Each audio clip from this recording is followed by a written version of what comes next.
नमस्कार दोस्तों, क्या हमने कभी देखा या कभी महसूस किया कि हमारे बॉडी में बहुत सारे चेंजेस आते हैं। और आपने ये भी देखा होगा कि हमारे जो आगे की जनरेशन आ रही हैं उनमें भी बहुत सारे चेंजेस आ रहे हैं। लेकिन ये चेंजेस, ये एवोल्यूशन कैसे आ रहे हैं, इनके बारे में हम थोड़ा सा जानते हैं। लेकिन इससे पहले हमारे कुछ साइंटिस्ट हैं जो इन सब चीज़ों में थोड़ी सी बहस चली थी इस इवोल्यूशन के बारे में।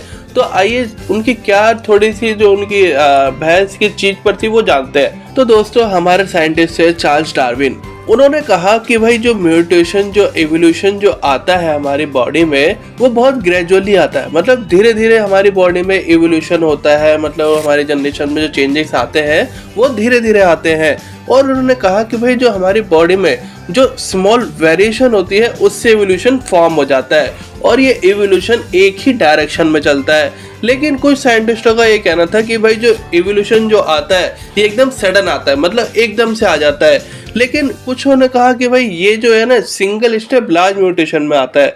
मतलब इसको है ना होने में बहुत ज़्यादा, मतलब एक सिंपल सा लॉजिक चलता है और फिर एकदम लार्ज हो जाता है और इन वेरिएशंस की कोई डायरेक्शन नहीं होती। तो इन सब तथ्यों के आधार पर तो आइए दोस्तों हम जानते हैं कि हमारी जो लाइफ है वो कैसे फॉर्म हुई। तो सबसे पहले जब हमारी लाइफ फॉर्म हुई थी अबाउट 15 मिलियन एगो पहले जो प्राइमेट्स देखे जाते थे वो ड्रायोपिथिकस और रामापिथिकस देखे जाते थे, जिसमें वो कहते थे कि वो बहुत ज़्यादा हेयरी दिखते थे और वो बिल्कुल गोरिल्ला के जैसे चलते थे और चिंपैंजी जैसे। और जो रामापिथिकस होते थे वो ज़्यादा मैन लाइक लगते थे, पर जो ड्रायोपिथिकस होते थे वो बहुत ज़्यादा चिंपैंजी लाइक लगते थे।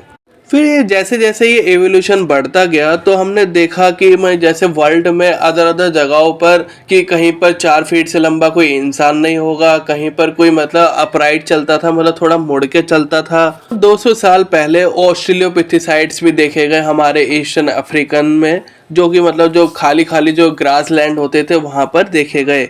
पर जो हमारे सबसे पहले जो प्राइमेट्स थे उनके अंदर बोन का जो फॉर्मेशन था वो डिफरेंटली होने लगा। मतलब जो उनका क्रिएचर था, जो उनके बोन का जो स्ट्रक्चर था वो पूरा बदल गया। और जो सबसे पहले जो मैन लाइक जो देखा गया वो होमो हैबिलिस देखे गया, जिनकी ब्रेन की कैपेसिटी 650 सीसी की बताई जाती है। और ये भी बताया जाता है कि वो उस टाइम पर कोई मीट ये सब चीजें नहीं खाते थे। फिर हमें हमारे एंसेस्टर्स के कुछ फॉसिल्स मिले जिनमें से उनको ये देखा गया कि हाँ भाई ये तो कुछ और अच्छी वाली एवोल्यूशन है, तो उनको होमो इरेक्टस नाम दिया गया।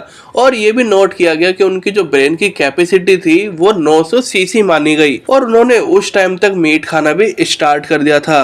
और जो हमारे जो सबसे मेन और जो हमारी जो बेस्ट एवोल्यूशन जो हमारे साइंटिस्ट द्वारा दी गई वो निएंडरथाल मैन था। निएंडरथाल मैन जो था बहुत ही हट्टा कट्टा और उसकी ब्रेन की कैपेसिटी 1400 सीसी बताई जाती थी। इस टाइम तक इन निएंडरथाल मैन के पास अपनी ये सोच आ गई थी कि हाँ भाई हमें अपनी बॉडी को ढकना है, तो वो अपने मतलब जानवरों को मार के उनकी खाल से अपने लिए कपड़े बनाते थे और वो ये सब चीजें अपनी बॉडी पर पहनकर यूज करते थे और अपने फिर टेंट बनाने लग गए और वहाँ पर अच्छे से रहने लग गए। लेकिन अब जब साइंटिफिकली करी, जो हमें साइंटिफिकली क्या कहा जाता है, हमें होमो सैपियंस कहा जाता है। और हमारी जो ब्रेन की जो कैपेसिटी देखी जाती है वो 1350 सीसी देखी जाती है। और आपको अपने बारे में तो पता ही है कि भाई हमारी बॉडी में क्या क्या चेंजेस आ रहे हैं और हमारी जो जनरेशन है उसमें भी चेंजेस आएंगे। पर जो चेंजेस आएंगे वो ग्रेजुअली आएंगे, क्योंकि जो इवोल्यूशन होता है वो ग्रेजुअली होता है, लेकिन होता जरूर है, वेरिएशन आती जरूर है। अगर आपको इस वेरिएशन की जानकारी अच्छी लगी हो तो लाइक शेयर कमेंट जरूर करें और अगर चैनल पर नए हैं तो सब्सक्राइब भी जरूर करें। और ऐसे ही आपकी इंफॉर्मेटिव वीडियोस को मैं लेके आता रहूँगा और हमारे चैनल के साथ जुड़े रहें।